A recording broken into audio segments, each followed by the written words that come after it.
Okay, John. Now your website, you've just said earlier, you provide people with free bets if they want them, if they Mhm. sign up. Um, and you also, I assume if you're a paid member, you said you provide members with models that work. Obviously, Mhm. that's fluid if they work.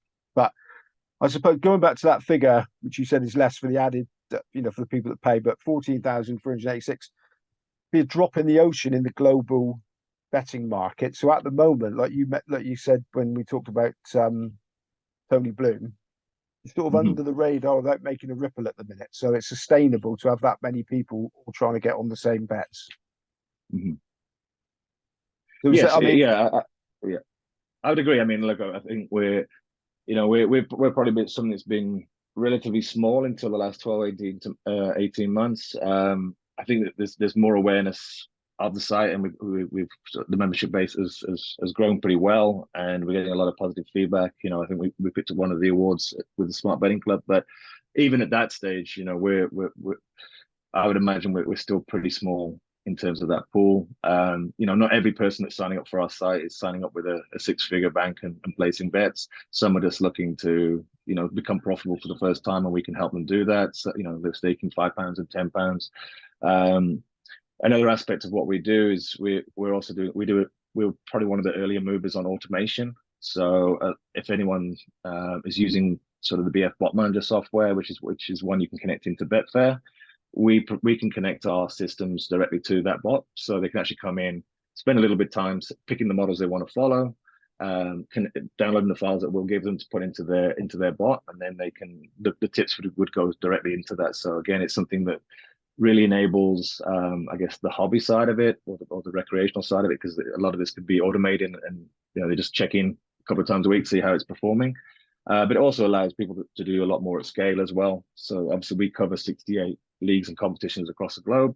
Obviously there's games that are taking place at 2 a.m. in the UK time. Probably going to miss that bet. Whereas by using software, you can be placing those bets 24/7, 7 days a week. do you need to be fairly competent with computers and programming and stuff to be able to set bots up and things? Yeah, look, I think there is a learning curve to it for sure. Like our recommendation to people is to use something called a VPS, which is a virtual private server that normally has a lot of people running for the hills. But what that effectively is your computer sitting in the cloud. So, there is a little bit of setup behind that. Once you've installed the software, you can access it from your computer, you can access it from your phone, and it'll just run whether you're at home or not.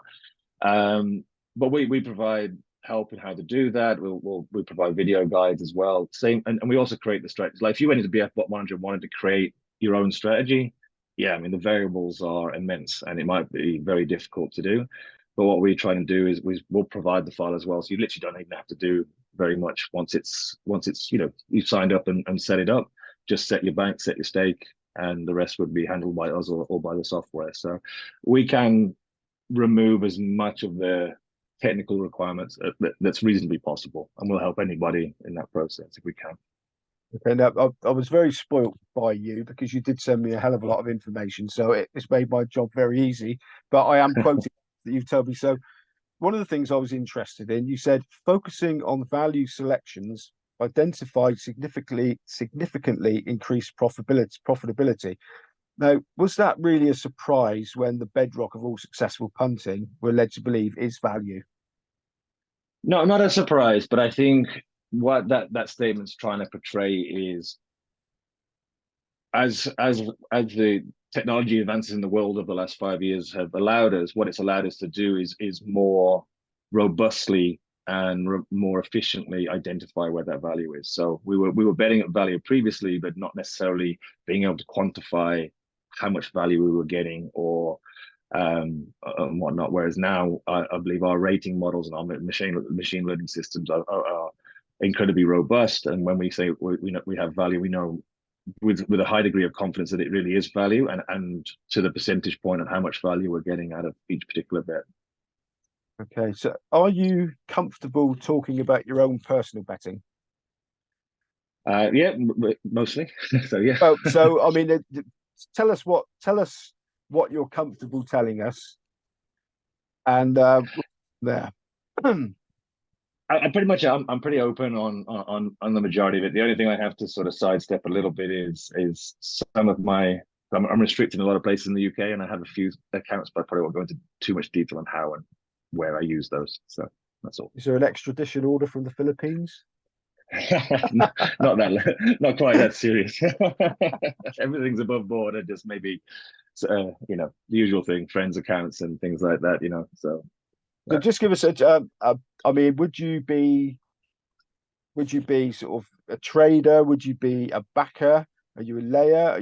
Are you doing a bit of arbing? What would be your main source? If one thing was cut off from what you do, which would hurt you the most? Yeah, okay. So I don't do any arbitering or anything like that currently. Would say I'm about 65, 70 percent backer versus trader, and trading these days is about 70% of what I do. Back 5 years ago, it's probably the other way around.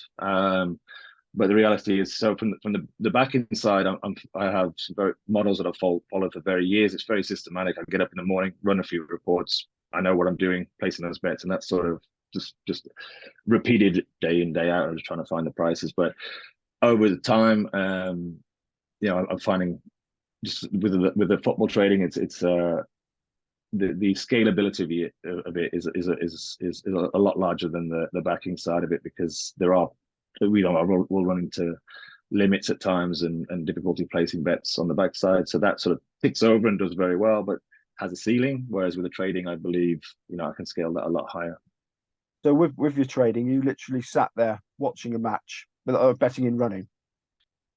It is betting and running. I focus more around the last 15, 20 minutes of the game. I call my personal sort of phrase for that is hot zones, because look, if you take any league and you look at the goal stats, the highest proportion of goals are scored in the last 15 minutes of games. So that is where the most dramatic changes can be in prices. And it's that sort of there's a little spot where the price is accelerating higher, but the probability of an event, i.e., a goal, is not decreasing at the same rate. So if you've profiled, or it can be watching game and it can be also using data. I'll use a bit of both depending on the scenario. There are scenarios within that where the price is very, very favorable for one action or one goal, and you can get up to 2 times, 5 times, sometimes 10 times your returns just by one goal within the market. So it's a lot more volatile, but the returns are very attractive. Then when we met at Smart Bash, we sort of mooted Mm. the idea of you being sat on the beach, and I quite like the idea of a pina colada in hand and all that sort of thing. Do you have? I mean, it's the I suppose the lazy punter's dream is you've got all these bots that can, Mm. and you've got the value things. So, do you have bots running 24/7? So when you wake up, you check your computer and think, "Oh, that's handy," and then disappear down to the beach. Is that a pipe? Or is that something that can actually be reality? Because I'm sure that's what a lot of people watching this would quite fancy the idea of. Yeah, look, I mean, it definitely is a reality and a possibility for anyone. I call it diversification. So I have my models which run through the bot, and they take care of themselves. Don't need to do too much on them.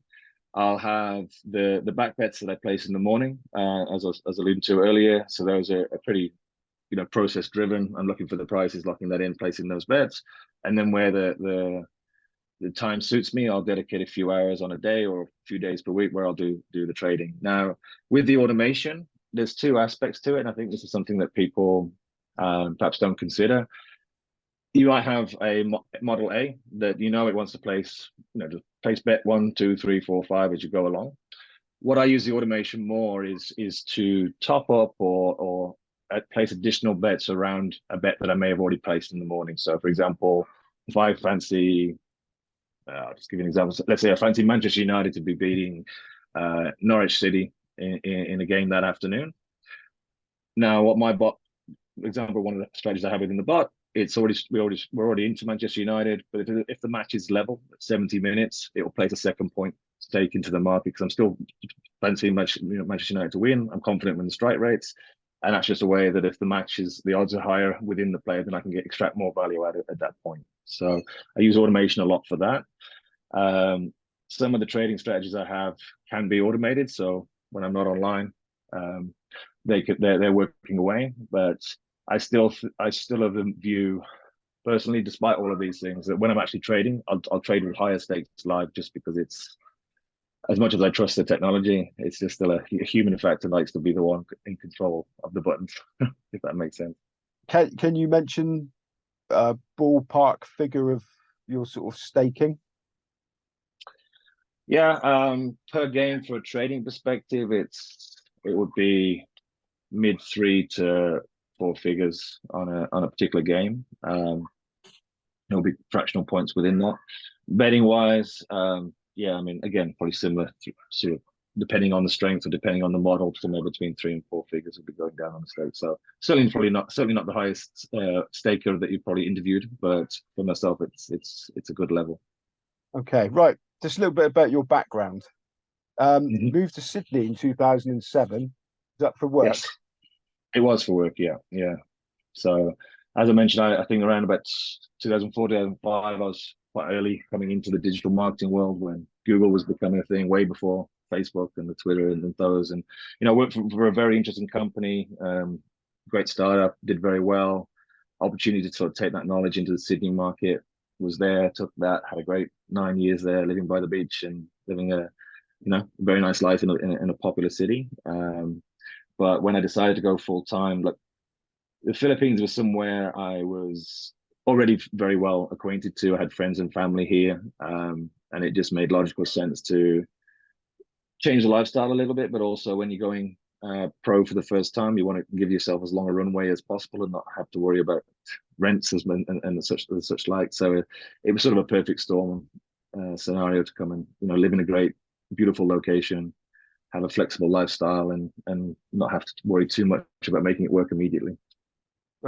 Yeah, I can see the attraction there. You mentioned the favourite horse race of the year is the Melbourne Cup, which is great for Mm. exotic betting. You're obviously no slouch at backing horses either, because you won $68,000 on one bet. That was a Yeah, fair chunk. so yeah, it's I sort of uh, I sort of describe the Melbourne Cup as somewhere between Cheltenham and the Grand National, because it's not the highest quality race, but it's has a huge purse strings, which is where I'm sort of thinking like the Cheltenham thing. But you also have a very high number of runners, not quite as high as the Grand National, but what it does leave you with is a very long spread within the field of quite high odds runners in there. And I was actually taught this by a racing friend when I got to Australia, that there's a way of structuring your exotic bet that you sort of take 3 or 4 of your strongest fancies and put them at the front and box them in just in first. But then you include those in second with another 4 of your next in your list, and do that for third and fourth, and then just box them out. So it's a fairly large stake, but when it comes off, it pays off very, very handsomely. I think probably in the 10 years I've been doing it, I'll probably get a return 1 in 3 years, and it will vary between a few thousand right through to that one year where it was 68,000. But it's a race I enjoy. There's lots of data about it, a lot of coverage about it, and similar to the Grand National, you say you've got a pool of 20 plus runners, you can probably get rid of the third immediately, and then if you're then playing the odds to structure the bet in the right way, that you're giving yourself a coverage right through the field, and you just need things to land in the right way, and you get a pretty decent payout from it. Is it just the Melbourne Cup you bet on horses? These days, yes. Back in the day, I was betting a lot more, but that one is just the one I wait for each year. I come around and get stuck into it, really. Okay, now let's get to the end now. But you're obviously very talented with computer data, analyzing data, profiting from what you find. Wouldn't you be wouldn't you be earning a lot more money if you dedicated your life to the city or something like that? Possibly, but I'd probably be a lot less happier. I had a very good career. I enjoyed it. I achieved what I wanted to, went as high as I wanted to. Um, but I value my own time way more than a salary these days, and I really appreciate not having a boss. I just prefer to live by my rules, my time, how I want to do things, and I put a lot of value in stock in that, and I think yeah, I think I made the right choice. Brilliant. Right. Predictology. If anybody wants to go and look for it, is how it sounds. Predictology. If somebody just wants to dip their toe in and they're a bit tight, they don't want to spend any money. What can they get for that? Nothing. So at the moment we have a just for a quid you can get 7 days trial. So if you can stretch to £1, you can sign up. You can use every tool. Nothing's restricted. You can reach out to me. We can have a chat, see if it's for you, and we'll by all means try that. You can find us at predictology.co, so not .com but .co, or just go onto Twitter or YouTube and at predictology, and you'll find us. Okay. And finally, how near are you to buying your own football club? Maybe Manila South FC, pretty close. Brilliant. Well, sponsored by Predictology, obviously. Yeah, Anyway, exactly. thanks very much for your time, John. So, John Roberts, thank you very much. Thanks so much, Simon. Appreciate it.